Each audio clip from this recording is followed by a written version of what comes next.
जय हिंद दोस्तों। आज हम MGKUP महात्मा गांधी काशी विद्यापीठ B.Ed 4th सेमेस्टर के भारतीय परिप्रेक्ष्य में पर्यावरणीय शिक्षा के प्रीवियस ईयर क्वेश्चन को देखेंगे।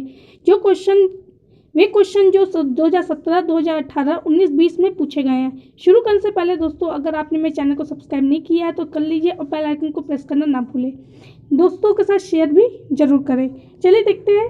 ये क्वेश्चन पर्यावरण के अर्थ एंड परिभाषा है। ये क्वेश्चन 2017, 18 और 20 में पूछे गए थे। पर्यावरण शब्द परि धन आवरण से बना है। परि का अर्थ होता है चारों तरफ से, आवरण का होता है ढके हुए। इस प्रकार पर्यावरण शब्द का अर्थ व्यक्ति के चारों ओर जो कुछ भी है से है। अंग्रेजी में पर्यावरण को इन्वायरमेंट शब्द कहते हैं। इन्वायरमेंट शब्द दो शब्दों से मिलकर बना हुआ है। एनवायर जिसका अर्थ होता है घेरना, मेंट जिसका अर्थ होता है चारों ओर। इस प्रकार इन्वायरमेंट शब्द का अर्थ चारों ओर। फिर आते हैं परिभाषा को देखते हैं। परिभाषा जे रॉस ने कहा है कि पर्यावरण एक बाह्य शक्ति है जो मानव को प्रभावित करती है। अनास्टासिक ने कहा है कि मानव के वंशानुक्रम के अतिरिक्त सभी को पर्यावरण कहा जाता है जो उसे प्रभावित करता है। पर्यावरण एक जीव के पारिस्थितिक तत्वों कारकों का योग है। ये एच फिटिंग ने कहा है।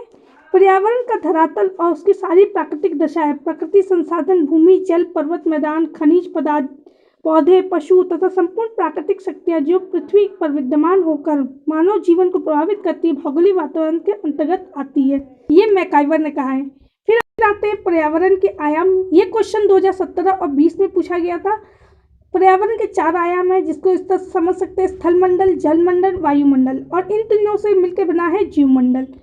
इसके बारे में डिटेल देखते हैं। स्थलमंडल पृथ्वी का वह भाग जिस पर मनुष्य निवास करते हैं तथा जिस पर पेड़ पौधे उगते हैं।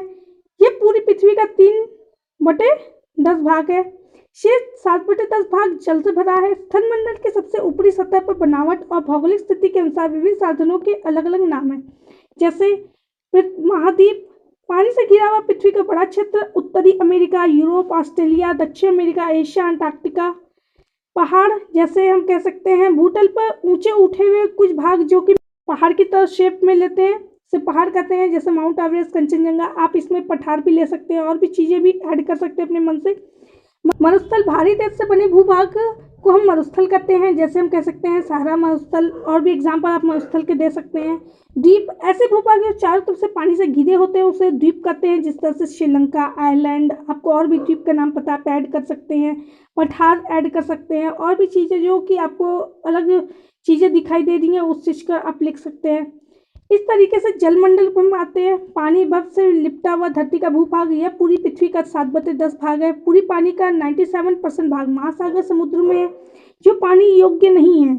शेष 3% भाग जो कि नदी, झीलें, भूगर्भ ध्रुव बर्फ के रूप में स्थित है जो पीने योग्य है, लेकिन उसका भी हमें बहुत कम परसेंट पीने योग्य मिलता है। पृथ्वी पर जल निम्न जल राशियों में स्थित रहता है, जिस तरह से महासागर में, समुद्र में, नदियां, झीलें, जलप्रपात, इन सब में स्थित होता है जल। महासागर में आप महासागर का नाम लिख लीजिए: अंटार्कटिका, आर्कटिक, हिंद महासागर। समुद्र में कुछ समुद्र के नाम लिख लीजिए जो चारों ओर से करीब करीब बड़े आकार का समुद्री, जो चारों से द्वीपों से और महाद्वीपों से घिरे हुए हैं, तो इस हिसाब से उसको हम समुद्र कह सकते हैं। नदी, झीलें, जलप्रपात के नाम लिख दीजिए। फिर आता है वायुमंडल।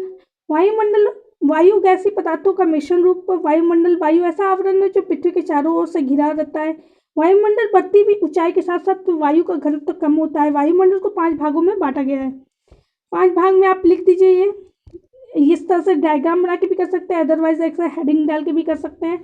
जिस तरीके से यहाँ पे 5 परत होती हैं वायुमंडल की: क्षोभ मंडल, समताप मंडल, मध्यमंडल, आयमंडल, बाह्यमंडल।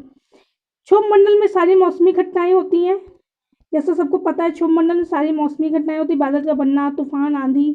ओजोन परत है, ये समताप मंडल स्ट्रेटोस्फेयर में होता है।